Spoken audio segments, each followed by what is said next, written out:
Hello aspirants, news today के आज के सेशन में आपका स्वागत है।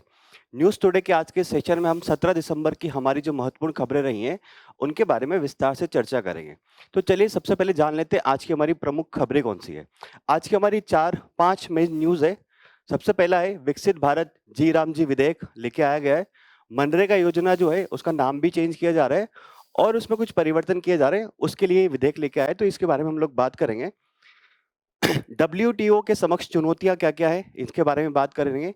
अमेरिका ने कुछ स्टेटमेंट दिया है, उसके संदर्भ में ये बात आई है। सबका बीमा, सबकी रक्षा विधेयक 2025 लाया गया है।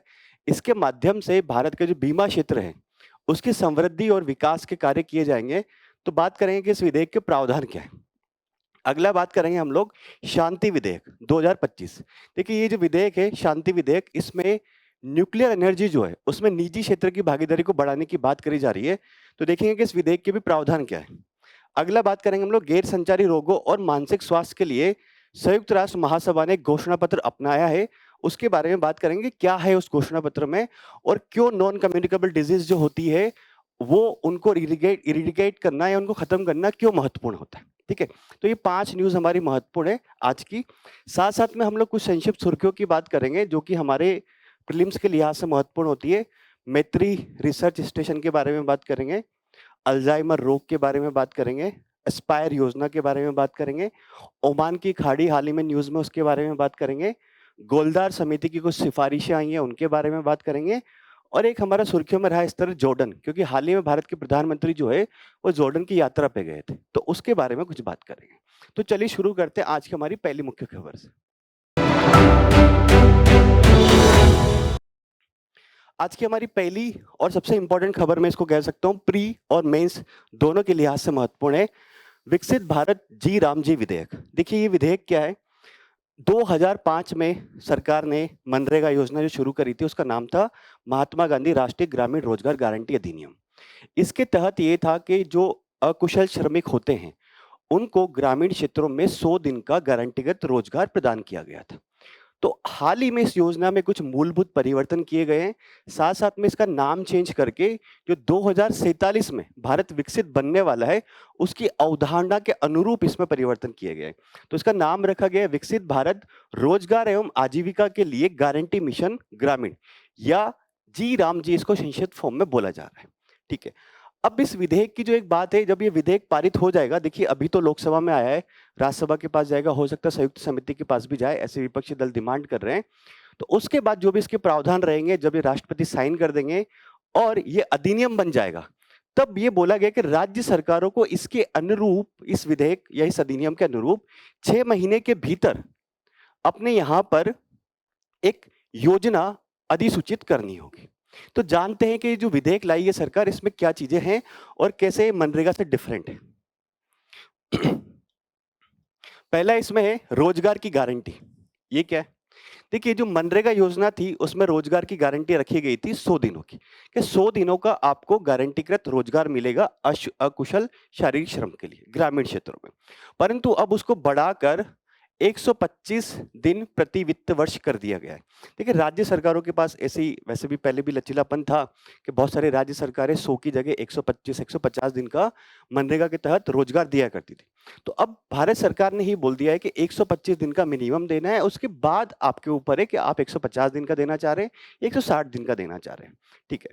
अब क्या है, राज्य सरकारों को एक लिबर्टी इसमें दी गई है कि राज्य से, देखिए होता क्या है, अगर जब फसल बुआई का समय है और कटाई का समय है, तो उस टाइम पे कृषि के लिए भी श्रमिकों की आवश्यकता होती है। और स्पेशल रूप से अगर बात करें जहां पर पंजाब और पश्चिमी यूपी है, उन क्षेत्रों में कृषि श्रमिकों की काफी आवश्यकता होती है। तो ये बात राज्य सरकार के ऊपर छोड़ी गई कि अगर राज्य सरकारें चाहे तो फसल बुआई और कटाई के दौरान कृषि श्रमिकों की उपलब्धता सुनिश्चित करने के लिए अधिकतम 60 दिन तक इस योजना को निलंबित कर सकती है। यानी कि राज्य सरकारें फसल बुआई और कटाई के दौरान 60 दिन तक हो सकता है इसके तहत रोजगार नहीं दे, परंतु बाकी दिनों में उसको देना पड़ेगा। और ये अधिकतम है 60 दिन, अधिकतम आप इसको स्थगित कर सकते हैं, इससे ज्यादा नहीं कर सकते, ताकि ये कि कृषि क्षेत्र जो है उसमें भी श्रमिकों की आपूर्ति सुनिश्चित हो सके। ठीक है। अगला क्या है, स्थायी परिसंपत्ति निर्माण की बात की गई है। परिसंपत्ति निर्माण की बात मनरेगा में भी की जा रही थी, परंतु इसमें बोला कि अब 4 विषयों पे मेनली ध्यान दिया जाएगा। वो 4 विषय क्या है? जल सुरक्षा। जल सुरक्षा के लिए क्या किया जाएगा कि ग्रामीण क्षेत्रों में हो सकता है छोटे तालाब बनाए जाए, पोखर जिनको बोलते हैं, या छोटे-छोटे डैम्स बनाए जाए, ताकि ताकि जल की सुरक्षा हो सके और जल का संरक्षण हो सके। मुख्य ग्रामीण अवसंरचना, ग्रामीण क्षेत्रों में अवसंरचना जैसे की बात करें, सड़क की बात करी जा सकती है, तो सड़कों, छोटी-छोटी सड़कों का निर्माण किया जाएगा इस योजना के तहत। आजीविका संबंधी अवसंरचना जैसे कि कृषि और पशुपालन के लिए हो सकता है कुछ अवसंरचना का निर्माण किया जाए। साथ-साथ में चरम मौसमी घटनाएँ हैं, उनके लिए विशेष कार्य किए जाएंगे। देखिए कि जलवायु परिवर्तन हो रहा है, ग्लोबल वार्मिंग हो रही है, तो चरम मौसमी घटनाएँ अब होने लगी है। तो उनके लिए भी कुछ विशेष कार्य, अगर किसी क्षेत्र में ज़्यादा चरम मौसमी घटनाएँ हो रही है, तो मनरेगा के तहत वहाँ पे लोगों को रोजगार देकर और वहाँ पे उससे रिलेटेड परिसंपत्ति निर्माण किया जा सकता है। देखिए ऐसा हो सकता है जैसे कि मान लीजिए किसी एरिया में बाढ़ आ गई, ग्रामीण क्षेत्र में बाढ़ आ गई, वहाँ की काफ़ी सारी परिसंपत्ति जो है वो नष्ट हो गई। तो सरकार क्या करेगी वहाँ की कि उस बाढ़ के राहत कार्य और वो जो परिसंपत्ति बनाने के लिए इस योजना का जो फंड है उसमें उपयोग कर सकती है। ठीक है? तो 4 क्षेत्रों पे मेनली ध्यान दिया जाएगा। जल सुरक्षा, मुख्य ग्रामीण अवसंरचना, आजीविका संबंधी अवसंरचना और चरम मौसमी घटनाएँ। और बात करते हैं इसमें क्या है? अब इसमें नियोजन की क्या संरचना बनाई गई है कि कैसे इसमें ग्राम पंचायत के लेवल पर योजनाएं बनेगी। तो इसमें ये कि ग्राम पंचायतें जो होंगी वो योजनाएं तैयार करेंगी। विकसित ग्राम पंचायत योजना, देखिए सारा जो काम है कि हमें 2047 तक विकसित बनना, तो वो ग्रामीण भारत से होते हुए जाएगा। तो हमारी अगर ग्राम पंचायतें विकसित भारत के कॉन्सेप्ट के हिसाब से काम करेगी, योजनाएं बनाएगी, तो हम 2047 में विकसित देश बन पाएंगे। तो विकसित ग्राम पंचायत योजना बनाएगी कौन? ग्राम पंचायत। और उसको एकीकृत किया गया पीएम गति शक्ति के साथ। पीएम गति शक्ति भारत में एक अवसंरचना निर्माण के लिए एक योजना है, मल्टी मॉडल लॉजिस्टिक के लिए। तो पीएम गति शक्ति के साथ ग्राम पंचायत की जो योजना है वो एकीकृत होगी। अगली बात इसमें ये की गई है कि जितनी भी ग्राम पंचायतें जो योजना बनाएंगी, सारी की सारी जो योजना है उनको राष्ट्रीय स्तर पर समन्वित ग्रामीण अवसंरचना योजना निर्माण के लिए इन जो विकसित ग्राम पंचायत योजना है को विकसित भारत राष्ट्रीय ग्राम अवसंरचना स्टैक जो है उसके माध्यम से संकलित किया जाएगा। मतलब ये है कि जैसे विभिन्न विभिन्न ग्राम पंचायत है, उन्होंने अपनी योजना बना के भेज दी और फिर राष्ट्रीय स्तर पर उसको संकलित किया जाएगा और देखा जाएगा कि जो हमारे लक्ष्य है, राष्ट्रीय लक्ष्य है, उसके हिसाब से वो कैसे कार्य कर रहे हैं। ठीक है? पंचायतों को उनके विकास के स्तर पे आधार पर ग्रेडिंग की जाएगी। मतलब कोई पंचायत हो सकती है कम विकसित हो, कोई ज्यादा विकसित हो। तो जो कम विकसित पंचायतें होंगी उनको, या फिर निम्न प्रदर्शन करने वाली पंचायतें होंगी, उनको सरकार अधिक फंड आवंटन करेगी ताकि वो विकास के जो पैमाने हैं उन पे आगे बढ़ सके।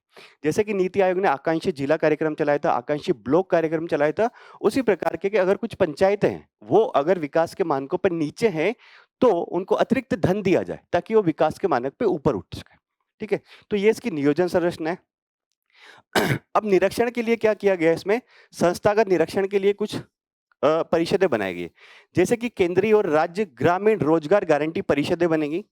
ये योजना के क्या करेंगी, ये परिषदें क्या करेंगी? योजना के क्रियान्वयन की समीक्षा करेगी कि योजना है वो कितने लागू हो रही है, कितना उससे लाभ हो रहा है और क्या हमें सुधार करने की आवश्यकता है।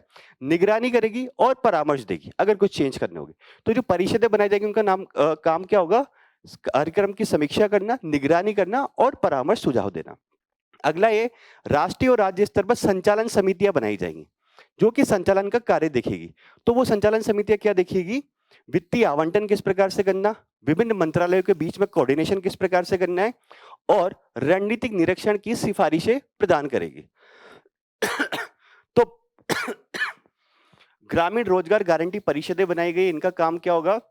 योजना की समीक्षा करना, निगरानी करना और परामर्श प्रदान करना। संचालन समितियां होगी, वित्तीय आवंटन, मंत्रालय के बीच में कोऑर्डिनेशन और रणनीतिक निरीक्षण के लिए परामर्श प्रदान करेगी। तो ये एक तरह से संस्थागत निरीक्षण किया जाए इस योजना का, वो प्रावधान इसमें किया गया है। अब पारदर्शिता और निगरानी के लिए इसमें क्या किया गया है? तो देखिए डिजिटलीकरण जो है उसे फोकस किया गया है। जैसे कि बायोमेट्रिक प्रमाणीकरण, कोई भी श्रमिक आ रहा है तो उसको बायोमेट्रिक के आधार पर उसका प्रमाणीकरण किया जाए कि यही श्रमिक काम कर रहा है या नहीं कर रहा है। क्योंकि मनरेगा में ये बहुत सारी बात निकल के आई थी कि फर्जी जॉब कार्ड बन जाते हैं, वो श्रमिक वास्तव में वहां पे काम नहीं कर रहा होता है और उसके नाम से जो अधिकारी और वहां के जो लोकल नेता होते हैं वो पैसे उठा लेते हैं। तो कहीं ना कहीं ये बोला कि बायोमेट्रिक प्रमाणीकरण पर ध्यान देंगे।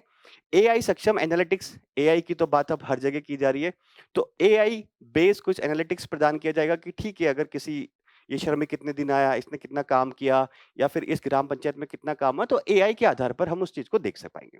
अब जो ग्राम सभा होती है, जो मूलभूत इकाई है पंचायती राज की, तो वो उसके द्वारा इस योजना की सोशल ऑडिटिंग की जाएगी। सोशल ऑडिटिंग का अर्थ ये है कि वो योजना जो है, वास्तविक जो लाभार्थी है उनको लाभ हो रहा है नहीं हो रहा है, उस योजना का फंड कितना बेहतर तरीके से उपयोग हो पा रहा है नहीं हो पा रहा है, ये किसके द्वारा किया जाएगा? आपकी ग्राम सभा के द्वारा। ठीक है, सोशल ऑडिटिंग। तो हमने इसमें क्या-क्या देख लिया, एक बार और रिवीजन कर लेते हैं। रोजगार की गारंटी की बात करी, 125 दिन होगा। स्थायी परिसंपत्ति निर्माण की बात करी जा रही है। नियोजन संरचना किस प्रकार से होगी वो देखा हमने, कि विकसित भारत ग्राम पंचायत योजना बनेगी, है ना? और ग्रेडिंग भी प्रदान की जाएगी। कम विकसित जो ग्राम पंचायतें होंगी उनको क्या दिया जाएगा? फंड दिया जाएगा। संस्थागत निरीक्षण के लिए परिषदें बनाई गई है, समितियां बनाई गई है, और कहीं ना कहीं इसमें पारदर्शिता और निगरानी के लिए डिजिटलीकरण पर फोकस किया गया है, और साथ साथ में ग्राम सभा के द्वारा क्या किया जाएगा? सोशल ऑडिटिंग की जाएगी। ठीक है, अब नया वित्त पैटर्न क्या होगा? देखिए, उस टाइम पे नया से पहले हम लोग पुराना एक बार देख लेते हैं ताकि आपको समझ में आएगा। वर्तमान में मनरेगा के तहत क्या है, केंद्र सरकार क्या क्या करती है? केंद्र सरकार करती है कि जो मजदूरी की जो लागत होती है, जितने मजदूर काम कर रहे हैं 100 दिन तक, उनकी लागत पूरी की पूरी किसके द्वारा दी जाती है? केंद्र सरकार के द्वारा। अब सामग्री जो उपयोग की जा रही है उसका 3/4 जो हिस्सा है वो केंद्र सरकार के द्वारा जाता है, और प्रशासनिक लागत जो उसमें खर्च होती है उसका भी कुछ हिस्सा जो है वो केंद्र सरकार देती है। ठीक है, अब नई व्यवस्था क्या है? नया पैटर्न ये है कि अब इसको केंद्र प्रायोजित योजना के रूप में लागू किया जा रहा है, यानी कि राज्यों की भी इसमें अच्छी खासी हिस्सेदारी होगी। जैसे कि राज्यों का पैटर्न है, पूर्वोत्तर राज्य जो हो गए हमारे, हिमालयी राज्य हो गए जिसमें उत्तराखंड और हिमाचल प्रदेश हो गया, और संघ राज्य क्षेत्र जम्मू कश्मीर के लिए 90-10 का अनुपात रखा गया, यानी कि 90% सेंटर देगा और 10% स्टेट देगा वित्त पोषण। ठीक है, अन्य जो सभी राज्य होंगे उनमें या फिर विधानसभाओं वाले संघ राज्य क्षेत्र के लिए 60-40 का रेशियो रखा गया। 60% केंद्र सरकार देगी, 40% राज्य सरकार देगी। और बिना विधानसभाओं वाले संघ राज्य क्षेत्र, जैसे कि आप बिना विधानसभाओं वाले में कौन मान सकते हैं? दमन दीव मान सकते हैं। तो उन राज्य क्षेत्रों के लिए केंद्र सरकार 100% जो है इस योजना का पैसा देगी। तो वित्त पोषण को भी चेंज किया गया, इसीलिए कुछ राज्य भी इसका विरोध कर रहे हैं कि अब राज्यों के ऊपर बर्डन जो है वो बढ़ सकता है। ठीक है, तो इस योजना का पूरा हमने एनालिसिस किया, और ये योजना जो है वो प्री और मेंस दोनों के लिहाज से महत्वपूर्ण है, ध्यान रखिएगा थोड़ा ना। अब बात करते हैं डब्ल्यूटीओ के समक्ष चुनौतियां क्या है। वर्ल्ड ट्रेड ऑर्गेनाइजेशन, जिसकी स्थापना 1995 में की गई थी, है ना? तो संयुक्त राज्य अमेरिका ने ये बोला कि वैश्विक व्यापार विवाद जो होते हैं उनके समाधान के लिए डब्ल्यूएचओ का जो मंच है वो पर्याप्त नहीं है, उसकी भूमिका पर सवाल उठाए गए। ठीक है, संयुक्त राज्य अमेरिका ने ये बोला कि वैश्विक व्यापार में असंतुलन पैदा करता है कौन? डब्ल्यूटीओ। संयुक्त राज्य अमेरिका ने ऐसा आरोप लगाया, और वर्तमान और भविष्य के व्यापार प्रणालियों की समस्याओं के समाधान के लिए डब्ल्यूटीओ कोई उपयुक्त मंच नहीं है। देखिए, आपने देखा होगा जब से अमेरिकी राष्ट्रपति ट्रंप आए, वो एक तरफा तरीके से टैरिफ लगाए जा रहे हैं, तो डब्ल्यूटीओ की भूमिका तो वैसे भी नजर नहीं आ रही दूर दूर तक। तो अमेरिका और डब्ल्यूटीओ के ऊपर आरोप लगा रहा है कि जो वैश्विक व्यापार में असंतुलन पैदा हुआ है वो डब्ल्यूटीओ के कारण हुआ है, और वर्तमान और भविष्य के जो मुद्दे होंगे व्यापार को लेके, उनके लिए डब्ल्यूटीओ का जो मंच है वो पर्याप्त नहीं है उनको समाधान करने के लिए। ठीक है, अब अमेरिका ने डब्ल्यूटीओ के अंतर्गत एक कॉन्सेप्ट है मोस्ट फेवर्ड नेशन, उसकी भी आलोचना करी है। तो मोस्ट फेवर्ड नेशन क्या है उसके बारे में पहले जानते हैं। देखिए, इसको ऐसे समझते हैं जैसे कि ये है इंडिया। इंडिया ने ए देश है, उसको मोस्ट फेवर्ड नेशन का दर्जा दिया हुआ है, और बी देश को भी दिया हुआ है मोस्ट फेवर्ड नेशन का। तो अब इंडिया को इनके साथ व्यापार में एक समान व्यवहार करना होगा। यही बात यहाँ पे लिखी हुई है कि मोस्ट फेवर्ड नेशन के सिद्धांत के तहत किसी उत्पाद पर डब्ल्यूटीओ के सभी सदस्य देशों के लिए समान स्तर का प्रशुल्क टैरिफ लगाया जाता है। अगर ए देश, भारत ने सभी देशों को जैसे डब्ल्यूटीओ के अगर मोस्ट फेवर्ड नेशन बोला हुआ है, तो यहां से जैसे कि मान लीजिए कोई सामग्री एक्स आ रही है जिस पे भारत ने 5% टैरिफ लगाया हुआ है, तो वो अन्य सभी देशों से अगर वो सामग्री आ रही है तो उस पे भी 5% ही टैरिफ लगेगा। ये मोस्ट फेवर्ड नेशन का सिद्धांत बोलता है। परंतु अब अमेरिका इसकी आलोचना ये कर रहा है कि जो द्विपक्षीय व्यापार है, संबंधों को अपने हित में बेहतर ढंग से उपयोग करने से रोकता है। अब ये हो सकता है कि जो इंडिया है, वो ए देश के साथ चाह रहा है कि मैं जो सामग्री यहाँ से इंपोर्ट कर रहा हूँ, उसके ऊपर बिल्कुल टैरिफ नहीं लगाऊं। हमारे साथ उनके व्यापारिक संबंध अच्छे हैं, उन्होंने भी हमें काफी सारी व्यापारिक रियायतें दी हुई है। तो मोस्ट फेवर्ड नेशन का जो सिद्धांत है वो कहीं ना कहीं इसमें बाधा बनता है, ऐसा अमेरिका ने आरोप लगाया। ठीक है, तो अब देखते हैं कि डब्ल्यूटीओ के सामने वास्तव में प्रमुख चुनौतियां क्या है। कंटेक्स्ट तो ये होगा, अब चुनौतियां क्या है। और ये क्वेश्चन इंपॉर्टेंट है, ऐसा क्वेश्चन आता है जनरली, डब्ल्यूटीओ के सामने चुनौतियां क्या हैं और क्या सुझाव होंगे आपके। मेंस के लिए रेडी रहिए, हो सकता है नेक्स्ट ईयर ऐसा सवाल आ जाए। तो क्या है कि डब्ल्यूटीओ के नियम जो है वो पुराने नियम नई व्यापार प्रणालियों के लिए प्रासंगिक नहीं है। डब्ल्यूटीओ के नियम जनरली 1995 के आसपास बने थे। तो अब जो जैसे चेंज हो रहा है वर्ल्ड स्तर पर, उसके हिसाब से डब्ल्यूटीओ के जो नियम है वो प्रासंगिक नहीं है और व्यापार के जो मुद्दे होते हैं विभिन्न देशों के बीच में, उसका समाधान प्रस्तुत नहीं करते। ठीक है, तो जैसे क्या क्या मुद्दे, जैसे कि आर्थिक सुरक्षा से जुड़े मुद्दे हो गए, आपूर्ति श्रृंखला पे काफी ज्यादा व्यवधान आया था कोविड के दौरान। तो अगर उसमें व्यवधान आया तो डब्ल्यूटीओ कहाँ था उस टाइम पे? कहीं नहीं था। अगला बात करें डिजिटल व्यापार जो अभी विभिन्न देशों के बीच में हो रहा है, उसके विनियमन रेगुलेशन को लेके डब्ल्यूटीओ के पास कोई नॉर्म्स ही नहीं है, कोई रेगुलेशन के रूल्स नहीं है ना। जलवायु परिवर्तन के बहाने व्यापार को अवरुद्ध कर रहे हैं बहुत सारे देश, भेदभाव कर रहे हैं। जैसे कि एक एग्जांपल दिया हुआ है कि यूरोपीय संघ ने कार्बन बॉर्डर एडजस्टमेंट मैकेनिज्म लेके आए हैं, जो कि जिस देश से अगर वो आयात कर रहे हैं और उसको उत्पादित करने के लिए अगर कार्बन का उत्सर्जन ज्यादा हुआ है, फुटप्रिंट ज्यादा है उसका, तो यूरोपीय संघ जो है उसको इस मैकेनिज्म के आधार पर रोक सकते हैं कि हम आपसे इंपोर्ट नहीं करेंगे इस चीज को। तो कहीं ना कहीं ये विकासशील देशों के साथ भेदभाव है। ठीक है, तो ये जलवायु परिवर्तन के बहाने कि ठीक है आपका देश में जो ये सामग्री अगर उत्पादित हो रही है तो स्वच्छ ऊर्जा ऊर्जा से नहीं हो रही है, इसमें काफी ज्यादा कार्बन उत्सर्जन हो रहा है और हम आपकी सामग्री जो उसको इंपोर्ट नहीं करेंगे। तो कहीं ना कहीं इनडायरेक्टली तरीके से आप क्या कर रहे हैं, मना कर रहे हैं। तो डब्ल्यूटीओ कहाँ है इसमें? और डब्ल्यूटीओ ने ऐसा भी कोई रूल रेगुलेशन नहीं बनाया हुआ है। तो डब्ल्यूटीओ के नियम पुराने हो चुके हैं और वर्तमान में जो व्यापारिक मुद्दे हैं उनका समाधान प्रस्तुत नहीं करते। अगला देखते हैं और क्या चुनौती है। और चुनौती ये है कि व्यापार में बढ़ता असंतुलन। वो कैसे? कि कुछ देश जो हैं, जैसे कि देश ए है, वो देश क्या करेगा कि अपने व्यापार में सब्सिडी देगा, है ना। और क्या क्या करेगा वो? कोटा निर्धारित करेगा कि मुझे तो इतना ही इंपोर्ट करना है। साथ साथ में सैनिटरी या फाइटो सैनिटरी मेजर्स लगा देगा कि स्वच्छता के आधार पर किसी चीज को रोक देगा। जैसे कि यूरोप में भारत के अल्फांसो आम जाया करते थे, उनको एक बार यूरोप ने रोक दिया था कि आपके जो ये आम है, ये सैनिटरी मेजर्स पे हमारे खरे नहीं उतरते। तो उनके कारण क्या हुआ कि जो कुछ देश जो हैं वो प्रतिकूल बाजार नीतियां ये सारी होती है कि वो अपने जो उत्पादक है उनको सब्सिडी दे रहे हैं, कोटा निर्धारित कर रहे हैं कि ठीक है हम इतना ही आयात करेंगे, इससे ज्यादा नहीं करेंगे, या सैनिटरी या फाइटो सैनिटरी मेजर्स लगा रहे हैं। तो इसकी वजह से क्या होगा कि उनका इंपोर्ट कम होगा।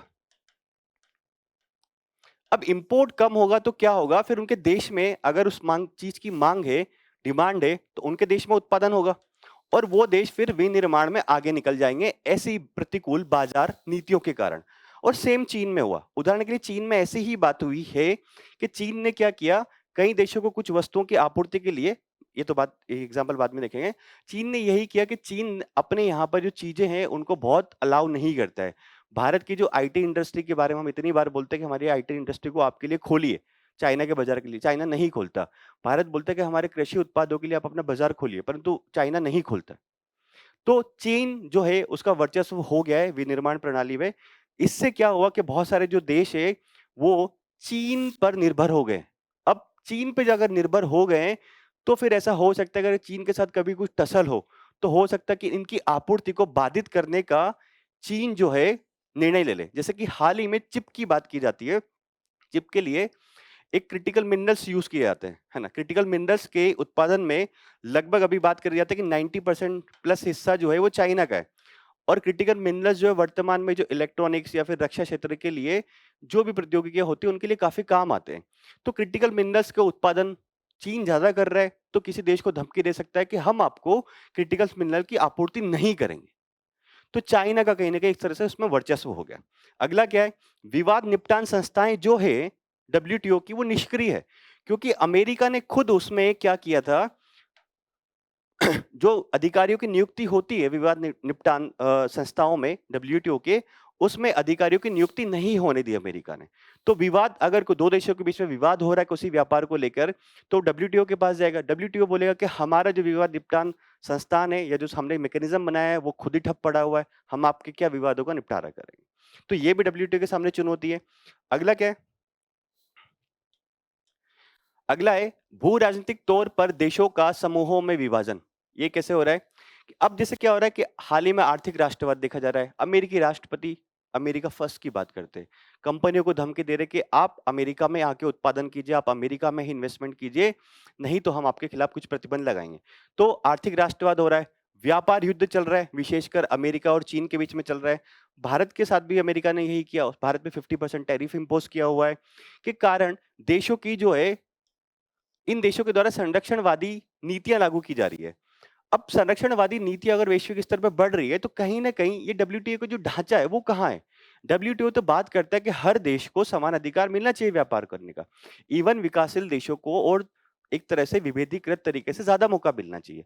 परंतु अगर देश संरक्षणवादी नीतियां लागू करेंगे तो कहां से मौका मिल पाएगा सारे देशों को? ठीक है, तो ये भी एक इश्यू है इसमें। सहमति न बनना। अब डब्ल्यूटीओ में नॉर्म्स क्या है कि अगर कोई भी मुद्दा है उस पर सभी देश एग्री होंगे डब्ल्यूटीओ के, तभी माना जाएगा कि वो चीज लागू होगी। अब किसी भी मुद्दे पे सभी देशों का एक तरह से राजी होना संभव नहीं है। तो सर्वसम्मति के बाद नियम लागू होने की अनिवार्य तरह से प्रावधान है। तो इसकी वजह से डब्ल्यूटीओ में कुछ वार्ताएं वो दशकों से रुकी हुई है। जैसे कि दोहा डेवलपमेंट वार्ता जो है वो डब्ल्यूटीओ में काफी दशकों से रुकी हुई है। किस वजह से? क्योंकि यहाँ पे सर्वसम्मति के आधार पर निर्णय लिए जाएंगे, वोटिंग के आधार पर नहीं कि अधिकतर देश अगर राजी हो रहे हैं तो उसके आधार पर। वैसे ये प्रावधान ठीक है क्योंकि इसमें विकासशील देशों के हितों का कहीं ना कहीं संरक्षण होता है, परंतु इसकी वजह से ये भी देखा जा रहा है कि डब्ल्यूटीओ की वार्ताएं आगे ही नहीं बढ़ रही है ना। अब इसकी वजह से क्या हो रहा है कि देश जो है छोटे छोटे समूह बनाकर व्यापार कर रहे हैं। जैसे कि आरसीईपी बना था, आरसीईपी जो आसियान के देश है और उसके 6 पार्टनर थे, उसमें इंडिया शामिल तो नहीं हुआ था खैर। इसमें जापान था, आपका रूस था, जापान रूस था, चाइना था, है ना, और दक्षिण कोरिया था। तो इन सबको मिलके इन्होंने क्या किया था, एक रीजनल फोरम बना लिया था कि हम ठीक है आपस में एक दूसरे के साथ व्यापार करते हैं और एक दूसरे की जो चीजें हैं उसको इंपोर्ट एक्सपोर्ट करते हैं और टैरिफ कम करते हैं। तो अब देश क्या कर रहे हैं, लघु समूह बनाकर मल्टीलेटरल की जगह बजाय प्लूरीलेटरल, यानी कि ऐसे देश जिसमें सारे देश तो शामिल नहीं परंतु कई देश शामिल है, ऐसे व्यापार समझौते ज्यादा होने लग गए हैं अब। ठीक है, तो कहीं ना कहीं ये भी डब्ल्यूटीओ की उपेक्षा है। डब्ल्यूटीओ अपना काम ठीक से नहीं कर पा रहा है, इसके कारण जो देश ये 10-15 देश आपस में मिलकर समझौता कर रहे हैं। ठीक है, तो ये बात हो गई। अब यहाँ पे तो चुनौतियों की बातें, अगर फिर कभी सजेशन आएंगे तो उसके बारे में बात करेंगे, परंतु ये न्यूज महत्वपूर्ण है। ठीक है, ध्यान रखिएगा इसके बारे में। अब अगली न्यूज़ है हमारी, सबका बीमा सबकी रक्षा विधेयक 2025। तो देखिए अब ये इतने विधेयक क्यों आ रहे हैं, हम पिछले कुछ दिनों से विधेयक डिस्कस कर रहे हैं क्योंकि अभी पार्लियामेंट का सेशन चल रहा है और उसमें काफी सारे जो विधेयक उसको टेबल किया जाता है। तो जब विधेयक किया जाता है तो यूपीएससी के हिसाब से भी वो चीज इंपॉर्टेंट होती है। कुछ भी चीज हमारे देश की पार्लियामेंट में चल रही है तो वो यूपीएससी के एग्जाम के लिहाज से काफी महत्वपूर्ण रहता है ना।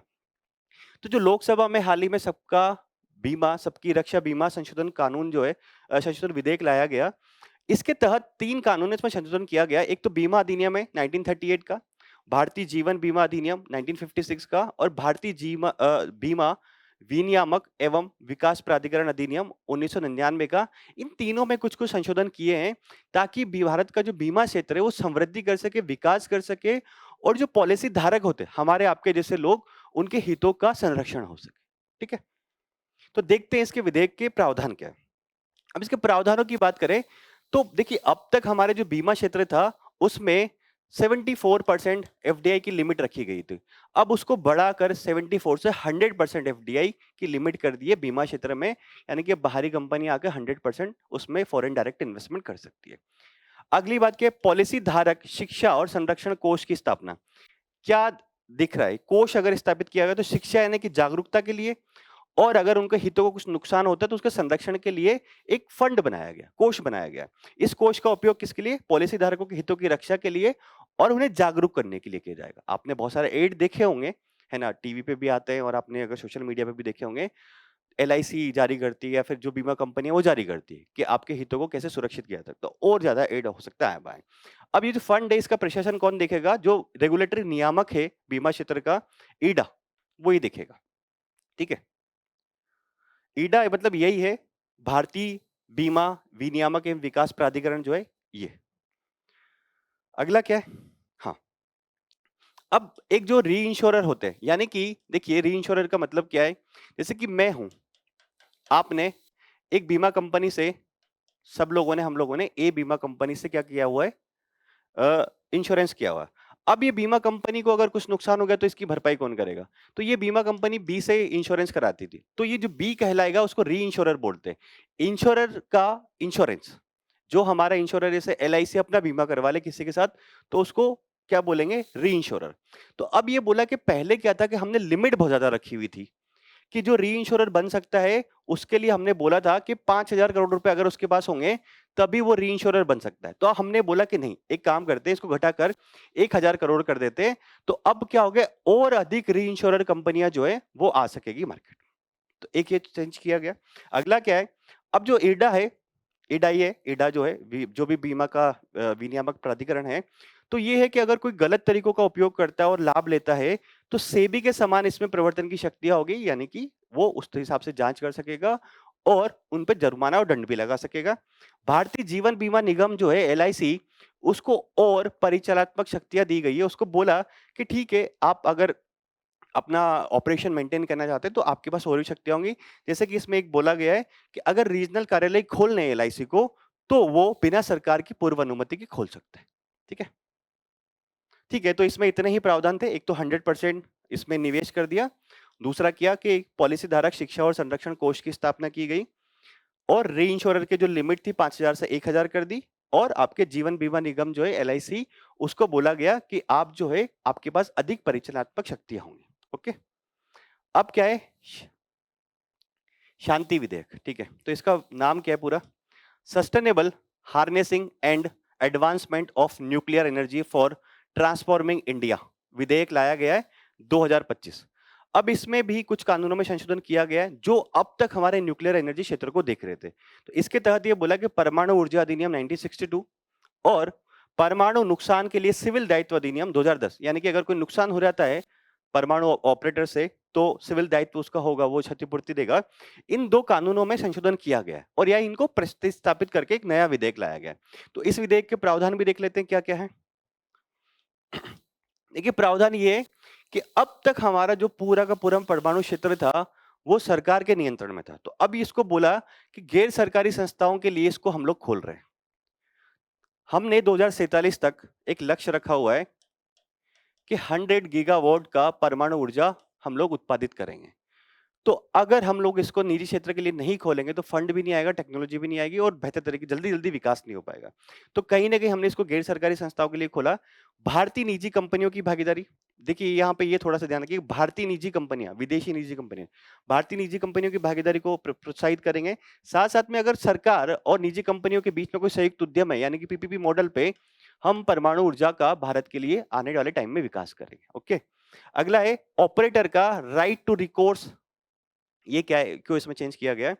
जो सिविल दायित्व अधिनियम है 2010 का, उसके तहत ये बोला था कि दोषपूर्ण उपकरण पदार्थ अनुबंध से जुड़े प्रावधान या जानबूझकर किए गए कृत्यों के लिए ऑपरेटर को राइट टू रिकॉर्ड्स प्रदान किया गया था। तो इस विधेयक में यह अधिकार समाप्त कर दिया। अब हमें थोड़ा ध्यान ये रखना है कि राइट टू रिकॉर्ड्स वास्तव में क्या होता है, कभी प्री में पूछ ले। तो राइट टू रिकॉर्ड्स ये है कि देखिए, जैसे ये ऑपरेटर है ना, इसने कुछ सामान जो है ये सप्लायर से मंगाया, अब इस सप्लायर ने इसको सामान खराब दे दिए। ठीक है, तो अब तक क्या था कि जो ऑपरेटर है सप्लायर के ऊपर क्षतिपूर्ति वसूलने की जिम्मेदारी डाल सकता था, परंतु अब बोला कि नहीं, सप्लायर की जिम्मेदारी पूरी नहीं होगी, जो जिम्मेदारी होगी जो उस न्यूक्लियर पावर प्लांट को ऑपरेट करता है उसकी जिम्मेदारी है। तो वसूलने का अधिकार दिया गया था, उसको क्या कर दिया, समाप्त कर दिया, राइट टू रिकोर्स। ठीक है, अगला बात करते हैं और क्या प्रावधान है। हाँ, परमाणु रिएक्टर में अगर कोई दुर्घटना हो जाती है तो उसके लिए दायित्व किसका होगा? अब पहले क्या था कि देखिए, एक बात इसमें निर्धारित की गई थी कि पहले ये यहाँ पर पहले जो परमाणु सिविल दायित्व अधिनियम था 2010 का, उसके तहत ये बोला गया कि 10 मेगावाट या अधिक से क्षमता का कोई न्यूक्लियर प्लांट है, अगर उसमें कुछ भी गड़बड़ होती है तो 1500 करोड़ रुपए तक की एक समान दायित्व सब सीमा ला दी गई थी या रखी गई थी, किसके लिए? जो उसको ऑपरेट कर रहा है उसके लिए। मतलब मैं आपको बोल रहा हूं कि 10 मेगावाट था, 20 मेगावाट का था, 30 का था, 40 का था या 100 का था। अगर इसमें कोई ऑपरेटर के द्वारा कोई भी हानि हो जाती है या फिर वहां से कोई परमाणु रेडिएशन ही निकल जाता है और कुछ क्षतिपूर्ति देनी होगी, तो 1500 करोड़ जो है वो किसके द्वारा दिए जाएंगे? ऑपरेटर के द्वारा। समान दायित्व होगा 10 में भी, 20 में भी, 30 में भी, 40 में भी और 100 में भी। परंतु ये तो कहीं ना कहीं थोड़ा गलत है ना। अगर कोई छोटा न्यूक्लियर पावर प्लांट ऑपरेट कर रहा है तो उसके ऊपर थोड़ा सा जुर्माना तो कम लगना चाहिए, उसकी क्षतिपूर्ति कम देना चाहिए। तो अब इसमें ये बोला कि रिएक्टर की क्षमता के आधार पर 100 से 3000 करोड़ तक का जो क्षतिपूर्ति है उसको देनी पड़ सकती है। ठीक है। अब क्या किया गया? क्षतिपूर्ति वाले रिएक्टर के ऑपरेटर का दायित्व सीमा से अधिक होने पर, हाँ, अब ये बोला कि जो ऑपरेटर है, जो ऑपरेट कर रहा है, मान लीजिए नुकसान इतना ज्यादा हो गया कि 3000 करोड़ से, या फिर जैसे कोई ऑपरेट कर रहा था 20 मेगावाट का न्यूक्लियर पावर प्लांट ऑपरेट कर रहा था और सरकार ने रखा हुआ था कि अगर कुछ क्षतिपूर्ति होती है तो 300 करोड़ 200 करोड़ रुपए इसको देने पड़ेंगे। परंतु हो ऐसा गया कि 200 करोड़ की जगह 400 करोड़ का नुकसान हो गया और 400 करोड़ की क्षतिपूर्ति देनी पड़ेगी।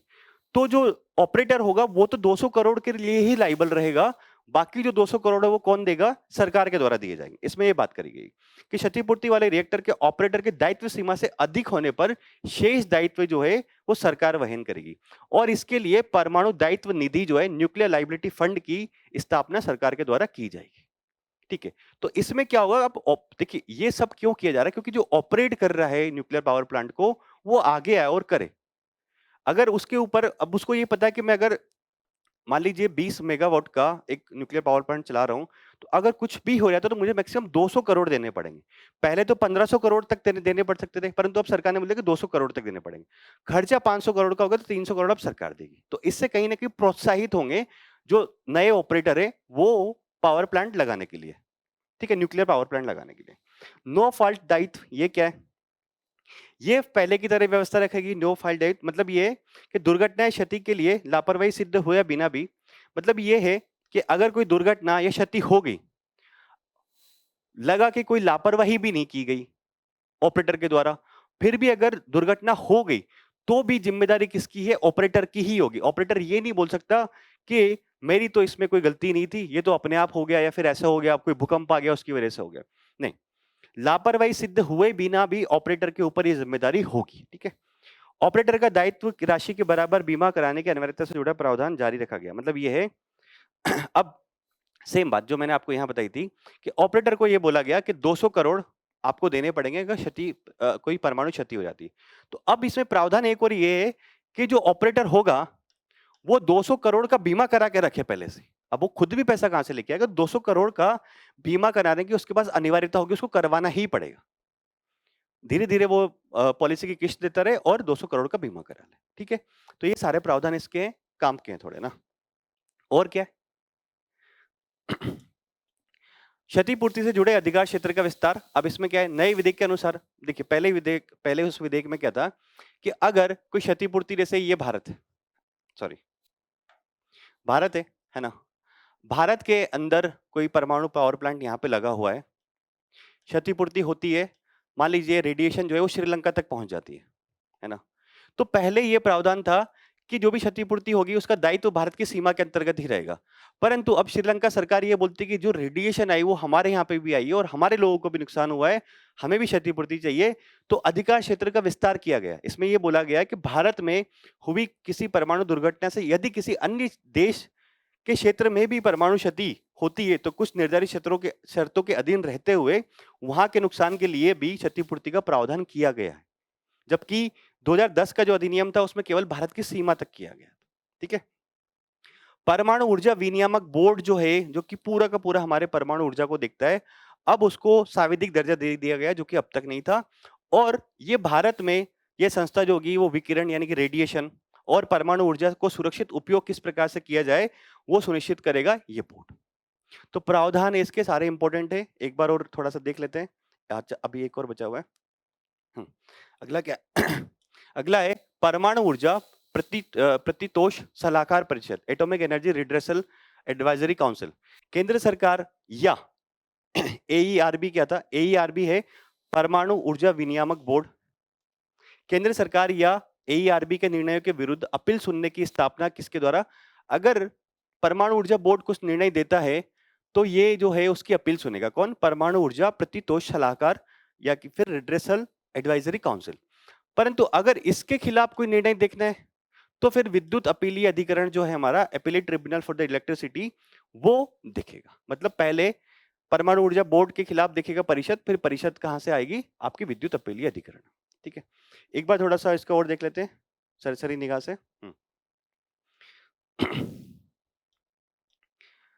निजी संस्थाओं के लिए खोला गया। दूसरा है राइट टू रिकॉर्स, यानी कि जो आपूर्ति करता है उस पर जो दायित्व लादा जाता था उसको खत्म कर दिया गया, ऑपरेटर की जिम्मेदारी होगी।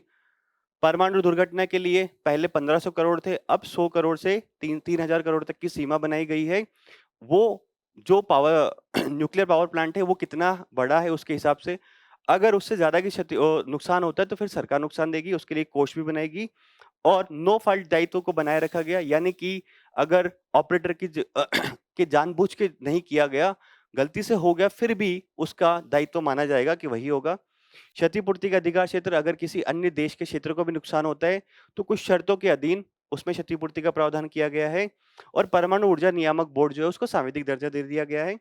परमाणु ऊर्जा atomic energy redressal advisory council जो है वो परमाणु ऊर्जा जो बोर्ड है उसके निर्णयों को सुनेगी और इसके निर्णय को, परिषद के निर्णय को विद्युत अपीलीय अधिकरण जो है वो सुनेगा। ठीक है, तो ये सारे प्रावधान हमने इसके देखे। अब नेक्स्ट मेन न्यूज की बात करते हैं। हमारी नेक्स्ट मेन न्यूज है हमारी गैर संचारी रोगों और मानसिक स्वास्थ्य पर संयुक्त राष्ट्र महासभा की घोषणा।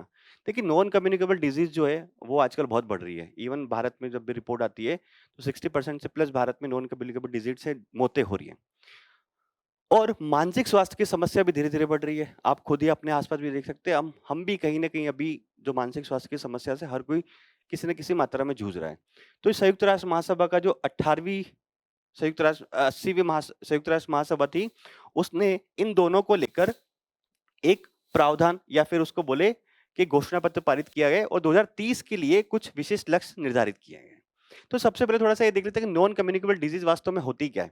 देखिए, नॉन कम्युनिकेबल डिजीज जो है, जो मेरे को अगर हो रही तो आपको नहीं फैलेगी। कम्युनिकेबल वो होती है जो आपको फैल सकती है, जैसे वायरल होता है वो कम्युनिकेबल होता है।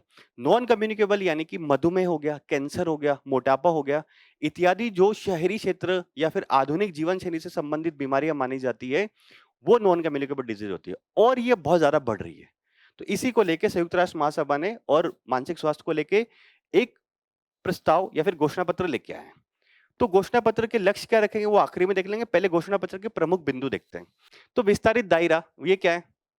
तो इसमें ये बोला कि अब जो नॉन कम्युनिकेबल डिजीज है उसमें कुछ और चीजें जोड़ी गई है, जैसे कि अगर ओरल हेल्थ जो होता है, अब देखिए दांतों संबंधी बीमारियां भी काफी ज्यादा होने लग गई है, ट्रांसप्लांट होने लग गया है। मैंने खुद आरसीटी अपने दांत में कराया हुआ है। तो ओरल हेल्थ को भी इसमें जोड़ा गया नॉन कम्युनिकेबल डिजीज में। फेफड़ों का जो स्वास्थ्य होता है उसको जोड़ा गया और बाल्यावस्था में के दौरान जो कैंसर होता है उसको भी नॉन कम्युनिकेबल डिजीज के अंतर्गत शामिल किया गया है। तो ये बोला कि नॉन कम्युनिकेबल डिजीज का दायरा विस्तारित किया गया है। नए निर्धारकों को शामिल करना, यानी कि जिनसे हो सकता है उनको शामिल किया। अब वायु प्रदूषण को भी इसमें शामिल कर लिया कि वायु प्रदूषण से भी बीमारियां हो सकती है नॉन कम्युनिकेबल। आप स्वच्छता पूर्वक अगर खाना नहीं खाएंगे या बनाएंगे नहीं तो भी आपको बीमारियां हो सकती है। अगर आप डेली बाहर का खाना खाएंगे तो आपको बीमारियां हो जाएंगी। शीशे या फिर पारा के संपर्क में आने से अगर आपको कोई बीमारी होती है उसको शामिल किया गया है। या फिर खतरनाक रसायन के संपर्क में आते हैं तो उसकी वजह से भी अगर कोई बीमारी होती है तो उसको भी शामिल किया गया। देखिए, ये घोषणा पत्र के जो प्रमुख बिंदु हैं ये डायरेक्टली आपको नहीं पूछने वाले। आपको पूछेगा ऐसे कि मानसिक स्वास्थ्य के लिए क्या चल रहा है ऑल ओवर द वर्ल्ड में, तो आप रेफरेंस दे सकते हैं कि संयुक्त राष्ट्र महासभा ने मानसिक स्वास्थ्य और नॉन कम्युनिकेबल डिजीज के लिए क्या किया हुआ है। एक घोषणा पत्र लेके आए जिसकी 2-4 बातें आपको याद रखी हो तो लिख दीजिएगा वहां पे, है ना, ताकि हमारे का आंसर जो है सब्सटेंशिएट हो जाए। डिजिटल स्वास्थ्य जोखिम, आज देखते हैं हर कोई रील देख रहा है ना, सोशल मीडिया पे चल रहा है। स्क्रीन टाइम हमारा बहुत ज्यादा बढ़ गया, आंखें बहुत जल्दी जल्दी खराब होने लगी। तो पहली बार है कि डिजिटल स्वास्थ्य जोखिमों को शामिल किया गया है। उदाहरण के लिए सोशल मीडिया से होने वाला नुकसान, है ना। सोशल मीडिया से नुकसान क्या हो रहा है? आपने देखा होगा अटेंशन जो स्पेन होता है हमारा वो बहुत कम हो चुका है ना। अत्यधिक समय व्यतीत करना, स्क्रीन पर गलत सूचना, मिस इन्फॉर्मेशन और दुष्प्रचार भी आजकल सोशल मीडिया में बहुत ज्यादा देखने को मिलता है, तो इसको भी शामिल किया गया है इस घोषणा पत्र के अंतर्गत। और क्या किया गया, जिनसे नॉन कम्युनिकेबल डिजीज होती है उन पर कठोर विनियमन लागू किया गया है, जैसे कि तंबाकू, अस्वास्थ्यकर भोजन, ट्रांस फैट्स जो होते हैं, ई सिगरेट, इन पर कठोर नियमों पर बल दिया गया कि कठोर नियम बनाए जाए ताकि नॉन कम्युनिकेबल डिजीज जो है वो कम से कम हो। समग्र सरकार और समग्र समाज दृष्टिकोण, मतलब अब ये है कि सरकार के बस में ये सब चीजें नहीं होती पूरी तरह से करना। अब जो बात डिजिटल स्वास्थ्य की जा रही है, स्क्रीन टाइम ज्यादा है, तो उसमें कहीं ना कहीं पेरेंट्स को इन्वॉल्व होना पड़ेगा, सिविल सोसाइटी को इन्वॉल्व होना पड़ेगा। तो बोले कि समग्र सरकार, समग्र दृष्टिकोण की भागीदारी इसमें होनी चाहिए। नागरिक समाज, युवाओं, दिव्यांग व्यक्तियों, निजी क्षेत्र, सबकी भागीदारी शामिल की जाए। स्पष्ट जवाबदेहिता सुनिश्चित करने की बात की गई है कि संयुक्त राष्ट्र महासचिव लक्ष्यों पर रिपोर्ट प्रस्तुत करेंगे और डब्ल्यूएचओ इसको सहयोग करेगा।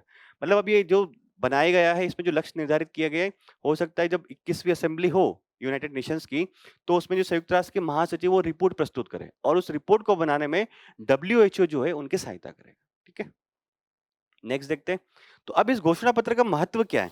देखिए, महत्व ये है कि नॉन कम्युनिकेबल डिजीज की वजह से लगभग प्रति वर्ष 1.8 करोड़ लोग जो है उनकी मृत्यु हो जाती है। और ये जो बीमारियां बहुत लंबी समय अवधि तक रहती है, अनुवांशिक भी होती है ना, शारीरिक, पर्यावरणीय और व्यवहारिक कारणों का संयोजन का परिणाम होती है। ये तो खैर छोड़ दीजिए, बहुत ज्यादा लोगों की मृत्यु होने लगी नॉन कम्युनिकेबल डिजीज के कारण, तो उनको रोकना जरूरी है। अगला क्या है, संपूर्ण विश्व में 1 अरब से अधिक लोग मानसिक स्वास्थ्य की समस्याओं से प्रभावित है। मानसिक स्वास्थ्य अब बहुत ज्यादा हो गया, तभी आपने देखा होगा यूट्यूब पे या फिर आजकल कहीं बहुत सारी बुक जो है उस चीजों के ऊपर बनने लग गई कि आप कैसे अपने मानसिक स्वास्थ्य का ध्यान रख सकते हैं इस सोशल मीडिया और ये भागदौड़ भरी जिंदगी में, है ना। तो हम तो, हमारे यहाँ तो चलते ही योग करना, ध्यान करना, आप कीजिए बराबर उसको ना।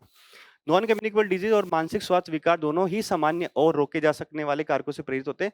मतलब ये दोनों जो चीजें हैं, मानसिक स्वास्थ्य को अगर आप देखिए, अगर ठीक ठाक तरह से अपना जीवन स्तर बना के जीवन स्तर तो नहीं, अगर एक संतुलित जीवन शैली जिएंगे तो आप मानसिक स्वास्थ्य की समस्या से निजात पा सकते हैं। नॉन कम्युनिकेबल डिजीज भी आपकी आदतों की वजह से होती है, तो उसको भी रख सकते हैं। जैसे तंबाकू आप सेवन मत कीजिए, शराब मत पीजिए, तो नॉन कम्युनिकेबल डिजीज नहीं होगी। बाहर का खाना मत खाइए, कुछ शारीरिक निष्क्रियता मत रखिए, कुछ ना कुछ थोड़ा दौड़िए, कुछ योग कीजिए या फिर जिम कीजिए। वायु प्रदूषण के संपर्क में मत आइए। अब दिल्ली में रह रहे तो वायु प्रदूषण के संपर्क में आने का यही है, तो फिर घर में एयर प्यूरिफायर लगाइए, मास्क लगा के निकलिए। तो आप, ये दोनों विकार ऐसे हैं, नॉन कम्युनिकेबल डिजीज और मानसिक स्वास्थ्य, जिनको रोका जा सकता है। ठीक है, तो भारत क्या इसके लिए कुछ कर रहा है, मानसिक स्वास्थ्य और नॉन कम्युनिकेबल डिजीज के लिए? तो भारत ने किया हुआ है। भारत ने एक अमृत, यानी कि इसका पूरा नाम है affordable medicine and reliable implants for treatment. तो भारत ने ये बोला कि कैंसर हो गए या फिर हृदय रोगी हो गए, उनके इलाज के लिए सस्ती दवाएं या फिर कोई प्रत्यारोपण करना है, तो भारत ने अफोर्डेबल तरीके से किया सके, उसके लिए अमृत योजना शुरू की गई। ठीक है, ईट राइट कैंपेन चल रहा है फसाई के नेतृत्व में, ताकि अच्छा लोग खाना खाएं। ठीक है, फिट इंडिया मूवमेंट चल रहा है 2019 से, ताकि आप शारीरिक रूप से सक्रिय रहे, निष्क्रिय नहीं रहे। ठीक है, मानसिक स्वास्थ्य के लिए सरकार ने किया कि राष्ट्रीय मानसिक स्वास्थ्य कार्यक्रम है, जो कि निकट भविष्य में अगर मानसिक स्वास्थ्य की समस्या होती है तो न्यूनतम मानसिक स्वास्थ्य देखभाल की उपलब्धता सुनिश्चित करें, यानी कि हॉस्पिटल बनाए, मानव संसाधन जो है मानसिक स्वास्थ्य के लिए उसको देखिए। मानसिक स्वास्थ्य जनरली भारत में एक टेबू समझा जाता है, तो इसके लिए हमारे पास बहुत हॉस्पिटल्स भी नहीं है और बहुत एक तरह से प्रशिक्षित मानव संसाधन भी नहीं है। तो हमने कार्यक्रम शुरू किया हुआ है ताकि लोगों की पहुंच हो सके और आने वाले टाइम में उपलब्धता सुनिश्चित हो सके। मानसिक स्वास्थ्य के लिए अगर कोई जाना नहीं चाह रहा तो टेलीमेडिसिन, यानी कि आप दूर बैठे बैठे बात कर सकते हैं। टेलीमानस, मनोदर्पण एक हमने शुरू किया, ये भी सेम चीज है ना। तो भारत के द्वारा कुछ पहले शुरू की गई है। अब हम लोग एक जान लेते हैं कि डब्ल्यूटीओ ने, यूएनओ ने क्या लक्ष्य निर्धारित किया है। तो यूएनओ ने बोला है कि 2030 तक के पहली बार निर्धारित वैश्विक त्वरित लक्ष्य क्या है कि 150 मिलियन लोगों को तंबाकू उपयोगकर्ताओं की संख्या में कमी लाना है। 150 मिलियन तंबाकू का उपयोग कम कर दे, ये देखना है। 150 मिलियन जो लोग हैं उसमें उच्च रक्तचाप जो है, हाइपरटेंशन को नियंत्रित करना है। 150 मिलियन लोगों में, अतिरिक्त लोगों में मानसिक स्वास्थ्य देखभाल तक पहुंच सुनिश्चित करना है। और क्या रखे गए लक्ष्य, प्रणाली स्तरीय प्रक्रियागत लक्ष्य 2030 तक जो प्राप्त करना है। देशों में नीतिगत, विधायी, राजकोषीय और विनियामक उपाय लागू हों। मतलब ये बोला कि 80% से ऊपर या 80% देशों में लगभग ये प्रावधान जो है इनके लिए किया जाए, है ना। प्राथमिक स्वास्थ्य केंद्रों डब्ल्यूएचओ द्वारा अनुशंसित वहनी और आवश्यक दवाओं और तकनीकें जो है वो उपलब्ध हो 80% प्लस जगहों पे, है ना। 60% प्लस जगहों पर देशों में एनसीडी या फिर मानसिक स्वास्थ्य देखभाल सेवाओं के लिए वित्तीय सुरक्षा प्रदान की जाए, यानी कि कुछ कुछ ऐसे तंत्र बनाए जाए कि अगर किसी को मानसिक स्वास्थ्य की समस्या होती है तो सरकार उसको सहायता प्रदान करे। ठीक है, तो ये हमने बात करा यूएनओ के द्वारा नॉन कम्युनिकेबल डिजीज और मानसिक स्वास्थ्य के लिए जो घोषणा पत्र अपनाया गया उसके बारे में। लिए अब हम लोग शॉर्ट न्यूज के बारे में बात कर लेते हैं। तो पहला है मैत्री अनुसंधान केंद्र। ये बहुत बार आ चुका है, मैत्री अनुसंधान केंद्र 3-4 बार तो मैं खुद ही डिस्कस कर चुका हूं। तो भारत ने बोला है कि 2032 तक अंटार्कटिका में, वर्तमान में हमारा जो मैत्री अनुसंधान केंद्र है अंटार्कटिका यानी कि साउथ पोल, आर्कटिक ऊपर, है ना, नए डिजाइन वाले, मतलब इसको जो मैत्री है अभी जो वहां पे चल रहा है उसको 2032 तक हम लोग मैत्री 2 से रिप्लेस कर देंगे और ये ज्यादा आधुनिक होगा उससे, है ना। तो मैत्री अनुसंधान केंद्र के बारे में बात करें तो शुरुआत में इसका निर्माण किया गया था 1988 में, हमने इसको अंटार्कटिका पे लगाया था। और कहाँ लगाया था इसको? मध्य ड्रोनिंग मोड लैंड में स्थित सबसे बड़ी पर्वत श्रृंखलाओं में से एक के प्रवेश द्वार के रूप में कार्य करता है, मतलब वहां इसको लगाया गया था। आप सीधा सा ध्यान रखिए कि मैत्री कहाँ है, अंटार्कटिका में है, ज्यादा आपसे अंदर की बात नहीं पूछता है एग्जामिनर। अब आर्कटिक में क्या कहाँ है, मतलब और अनुसंधान केंद्र कहाँ है हमारे, तो भारतीय भी हमारा अंटार्कटिका में काम कर रहा है। दक्षिण गंगोत्री हमने सबसे पहला भेजा था अंटार्कटिका में, पहला वैज्ञानिक आधार था, परंतु अभी सेवा मुक्त हो चुका है, ये बर्फ में दब गया था। अब एक हिमाद्री जो है ये हमारा आर्कटिक में। तो अभी कौन कौन से हमारे कहां पर है? भारतीय दक्षिण गंगोत्री पहले था अंटार्कटिका में, अब समाप्त हो चुका है। भारतीय अंटार्कटिका में, मैत्री अंटार्कटिका में, और हिमाद्री जो है वो आर्कटिक में। मैच द कॉलम में कभी आए ध्यान रखिए। जंपिंग जीन क्या है? तो देखिए एक अध्ययन में पाया गया कि ग्रीनलैंड में कुछ भालुओं के शरीर में अपने डीएनए को संशोधित करने के लिए जंपिंग जीन का उपयोग कर रहे हैं, जिससे उन्हें गर्म होती पर्यावरणीय परिस्थितियों के प्रति अनुकूल रहने के लिए मदद मिली। देखिए इंसान ने क्या किया, इतना जलवायु परिवर्तन और इतना ग्लोबल वार्मिंग कर दिया कि भालू भी अपने जीन बदलने के लिए मजबूर हो रहे हैं कि अब गर्म पर्यावरण आने वाला है तो उसमें हमें रहने की सीखना पड़ेगा।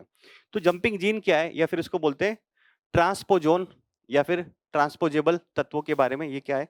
तो जंपिंग जीन एक सचल अनुवांशिक तत्व है, मतलब चलता रहता है, जो जीनोम के भीतर एक स्थान से दूसरे स्थान पर जा सकते हैं। मतलब जो मानव का जो जीनोम होता है उसमें एक स्थान से दूसरे स्थान में जा सकते हैं, इसलिए इसका नाम है जंपिंग, है ना। किसी जीव के जीनोम के भीतर अपने स्थान के आधार पर ये जीन की अभिव्यक्ति को बदल सकते हैं।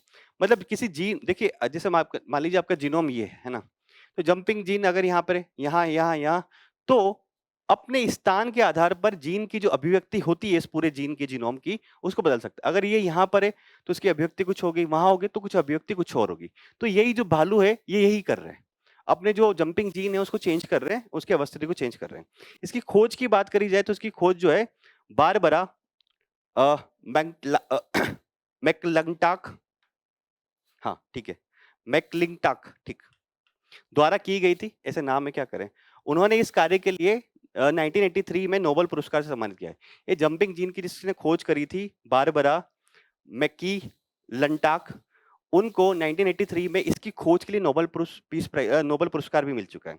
मानव जीनोम का लगभग 45% हिस्सा जो है ट्रांसपोजोन यानी कि जंपिंग जीन से बना हुआ होता है।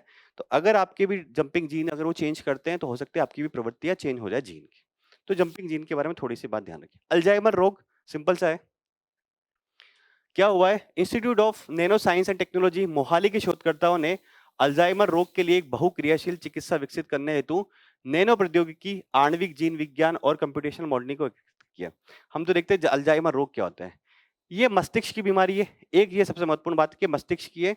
धीरे धीरे इसमें ये होता है कि इंसान की जो स्मरण शक्ति होती है, ध्यान रखने की, सोचने सीखने या फिर संगठनात्मक कौशल जो होता है उसको नुकसान। अगर आपको अल्जाइमर रोग अगर किसी को होता है तो वो सोचना समझना और उसको याद रहना बहुत कम हो जाता है धीरे धीरे, है ना।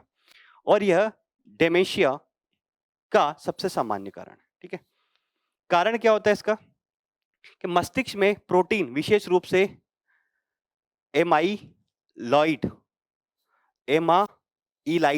और टाउ का असामान्य जमा हो जाता है। मतलब अल्जाइमर रोग क्यों होता है कि हमारे मस्तिष्क में प्रोटीन जो होते हैं विशेष रूप से, जिनका कुछ नाम लिखा हुआ है जैसे कि एमाइलाइड, लॉइड और टाउ, का अगर प्रोटीन का असामान्य रूप से जमा हो जाता है तो अल्जाइमर हो जाता है। लक्षण ये होता था कि याददाश्त कम होना, तर्क शक्ति क्षमता कम होना और मूड में बदलाव, घबराहट, मतिभ्रम इत्यादि चीजें, हेलुसिनेशन टाइप की जो चीजें होने लग जाती है। तो अल्जाइमर के बारे में सबसे महत्वपूर्ण बात ध्यान रखने की, मस्तिष्क की बीमारी है और इससे स्मरण शक्ति और सोचने समझने की शक्ति कम हो जाती है इंसान की। ठीक है, अल्जाइमर। एस्पायर योजना के बारे में बात करते हैं, क्या है?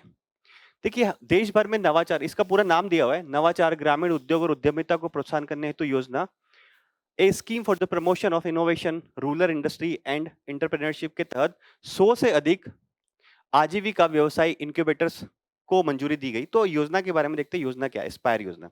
देखिए, इस योजना का जो नाम है, इससे आप डायरेक्टली नहीं निकाल पाएंगे जब तक कंटिनेंटल आपको फुल फॉर्म नहीं पता हो। तो कभी प्री में ऐसा लगता है एस्पायर योजना निम्नलिखित में किससे संबंधित है? तो अगर आप देखेंगे तो यहाँ से ग्रामीण उद्योग और उद्यमिता को प्रोत्साहन देने के लिए, ये सबसे महत्वपूर्ण बात है जो इसमें ध्यान रखनी है आपको, है ना। अब आरंभ कब होता है? 2015 में सूक्ष्म लघु और मध्यम उद्योग मंत्रालय के द्वारा शुरू किया गया था। और उद्देश्य क्या था कि देश में, जैसे कि इनोवेशन इसमें लिखा हुआ है, इनोवेशन, रूरल इंडस्ट्री और एंटरप्रेन्योरशिप को बढ़ावा देना, तो वही नवाचार को बढ़ावा देना, उद्यमिता में तेजी लाने के लिए और आजीविका व्यवसाय इनक्यूबेटर्स का एक नेटवर्क स्थापित। इनक्यूबेटर्स क्या होता है? देखिए, जो नए इंटरप्रेन्योर होते हैं उनको सारी सुविधाएं मिलती है इनक्यूबेटर्स में। ठीक है, यह योजना कृषि, ग्रामीण क्षेत्र आदि में बेरोजगारों और स्वरोजगार करने वाले श्रमजीवियों को नई तकनीकों में कौशल और पुनः कौशल प्रदान करती है। सिंपल है। सबसे महत्वपूर्ण बात जो बता रहा हूं, एस्पायर योजना के संबंधित है ग्रामीण क्षेत्र में उद्यमिता और एंटरप्रेन्योरशिप के लिए। ठीक है, आगे बात करते हैं और क्या है। ओमान की खाड़ी, हाल ही में न्यूज में, क्यों न्यूज में? ईरान ने ओमान की खाड़ी में एक तेल टैंकर को जब्त कर लिया और इसमें भारत की जो सदस्य वो भी थे। तो ईरान की खाड़ी, ओमान की खाड़ी कहाँ है उसको देखते हैं। तो ये गल्फ ऑफ ओमान है और ये पर्शियन गल्फ है। यहाँ पे ये ईरान है। तो यहाँ से निकल रहा होगा टैंकर, तो उसने जब्त कर लिया और उसमें भारत के लोग भी थे। तो क्या है? अरब सागर की पश्चिमी शाखा है। अरब सागर की पश्चिमी शाखा, ठीक है, ये अरेबियन सी है और इसकी पश्चिमी शाखा हो गई। सीमावर्ती देशों की बात करें तो उत्तर में ईरान हो गया, उसके पश्चिम में संयुक्त अरब अमीरात, ये हो गया यूएई, ठीक है, और दक्षिण में आपके ओमान हो गया, ये रहा ओमान। ठीक है, अब भू सामरिक महत्व क्या है कि देखिए, ये यहाँ पे हॉर्मुज स्ट्रेट है, तो ये पर्शियन गल्फ और हॉर्मुज स्ट्रेट जो है उस दोनों को जोड़ता है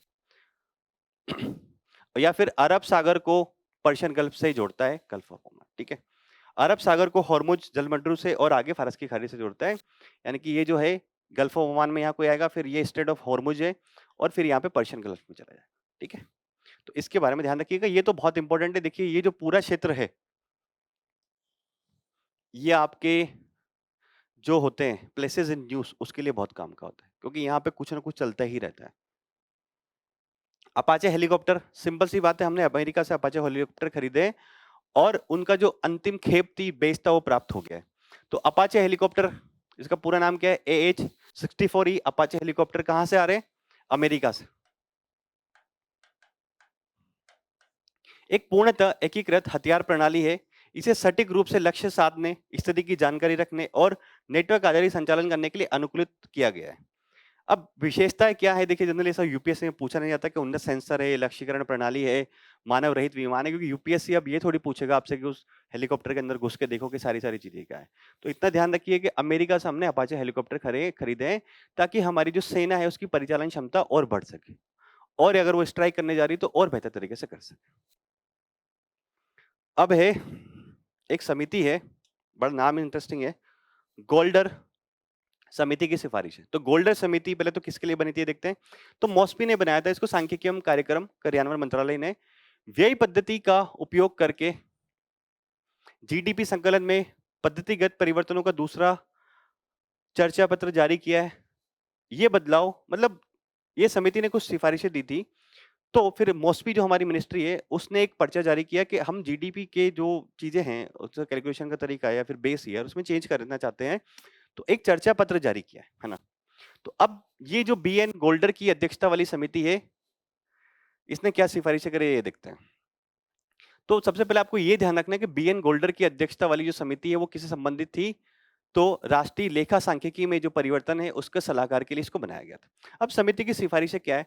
तो समिति ने बोला कि राष्ट्रीय लेखाओं के आधार वर्ष को 2021 से बदलकर 2022-23 किया जाए। मतलब जो हमारे जो लेखा के लिए बहुत सारे जो आधार वर्ष है, जैसे जीडीपी का 2000 जीडीपी का तो हमने चेंज कर दिया था, परंतु जैसे अ, उसका बात करें कंज्यूमर प्राइस इंडेक्स का, तो 2011-12 है। तो बोले कि कंज्यूमर प्राइस इंडेक्स का आप चेंज करके 2022-23 कर दो, हमारे जो भी लेखा की चीजें हैं उनमें चेंज कर दो, ताकि वो वर्तमान बदलावों को रिफ्लेक्ट कर पाए। साथ साथ में डेटा एकीकरण के लिए उसने बात करी कि संरचनात्मक बदलाव, डिजिटलीकरण होना चाहिए, अनौपचारिक क्षेत्र के योगदान को बेहतर ढंग से समझने के लिए अपडेटेड डेटा सेट्स जैसे कि जीएसटी के उपरांत व्यवस्था, डिजिटलीकरण, आवधिक श्रम बल सर्वेक्षण आदि को शामिल करना। मतलब ये बोला कि हमारे देश में डेटा को बेहतर करने के लिए क्या क्या करना है, वर्तमान में जो डिजिटलीकरण हो रहा है उसको शामिल किया जाए। अनौपचारिक क्षेत्र का डाटा जनरली हमें मिल नहीं पाता और हमारे देश में अनौपचारिक क्षेत्र बहुत बड़ा है, तो अनौपचारिक क्षेत्र के डाटा को भी बोला कि अब अपडेटेड डेटा सेट्स बनाए जाए। ऐसा नहीं है कि 4 साल पुराना डेटा हर जगह यूज करे जा रहे हैं। आवधिक रूप से सर्वेक्षण होना चाहिए ताकि हमारे पास हमारी जीडीपी की या फिर हमारे देश के जो भी सूचकांक है, गरीबी का हो गया, भुखमरी का हो गया, आपके जीडीपी का हो गया, कंज्यूमर प्राइस इंडेक्स का हो गया, होल प्राइस इंडेक्स का होगा, एक बेहतर डाटा आ सके ताकि हमें एक वास्तविक स्थिति हमारे देश की पता रखती रहे। ठीक है, या पर कैपिटा इनकम हो गया। तो गोल्डन समिति के बारे में थोड़ा सा आपको ध्यान रखना है इस बारे में। अब हमारे एक सुर्खियों में रहा स्थल है, उसके बारे में भी देख लेते हैं। हाल ही में प्रधानमंत्री जी जॉर्डन गए थे, तो उसकी राजधानी अम्मान, और भारत और जॉर्डन के जो राजनीतिक संबंध थे, राजनयिक डिप्लोमेटिक रिलेशन, उनको अब 75 ईयर्स हो चुके हैं। अवस्थिति की बात करें तो देखिए ये जो हाईलाइटेड है ये है जॉर्डन आपका। इतना खास इंपॉर्टेंट तो नहीं है। दक्षिण पश्चिम एशिया, उत्तर अरब प्रायद्वीप में स्थित है, ये अरब प्रायद्वीप है, इसके उत्तर में स्थित है। सीमा इसके उत्तर में सीरिया से लगती है ना, ये सीरिया से सीमा लग रही है। दक्षिण में पूर्व में इराक है इसके, ये रहा इराक। दक्षिण और दक्षिण पूर्व में सऊदी अरबिया, ये सऊदी अरबिया रहा। पश्चिम में इजराइल हो गया एवं वेस्ट बैंक है, ठीक है। समुद्री सीमाएं जो यहाँ पे अकाबा की खाड़ी, अकाबा की खाड़ी यहाँ दी नहीं हुई है, तो अकाबा की खाड़ी और अकाबा की खाड़ी में क्या जॉर्डन का एकमात्र बंदरगाह है। अकाबा की खाड़ी से इसकी सीमाएं लगती है, यहाँ कहीं होगी अकाबा की खाड़ी, है ना। आगे क्या है, भौगोलिक विशेषताएं क्या है, तो देखिए इसमें सीरियाई अरब मरुस्थल, जॉर्डन की घाटी, रिफ्ट वैली, जॉर्डन नदी के पूर्व में स्थित उच्च भूमि आदि। सर्वोच्च बिंदु जो है इसका जबल अद दामी। इतना काम का नहीं होता, बहुत ज्यादा जो लेटेस्ट न्यूज में होता है वो जनरली यूपीएससी में पूछा जाता है। बाकी ये पूरे देश के बारे में तो देखिए, अब क्वेश्चन तो यूपीएससी में कुछ भी आ सकता है, परंतु इतना कॉस्ट बेनिफिट एनालिसिस नहीं होता है। तो जॉर्डन की थोड़ी सी लोकेशन बस ध्यान रखिएगा कि आसपास इसके कौन से देश है, बाकी चीजें आप थोड़ा सा छोड़ सकते हैं कॉस्ट बेनिफिट के हिसाब से। ठीक है, ठीक है। तो आज की हमारी जितनी भी महत्वपूर्ण खबरें थी, संक्षिप्त सुर्खियाँ थी, सुर्खियों में हमारा स्थल था, उनके बारे में हम लोगों ने बड़ी विस्तार से चर्चा करी है। उम्मीद है ये सेशन आपकी आने वाली एग्जाम की तैयारी के लिए लाभदायक होगा, और ऐसे ही अन्य और सेशन देखने के लिए जुड़े रहिए विजन आईएएस के साथ। Thank you so much and all the best.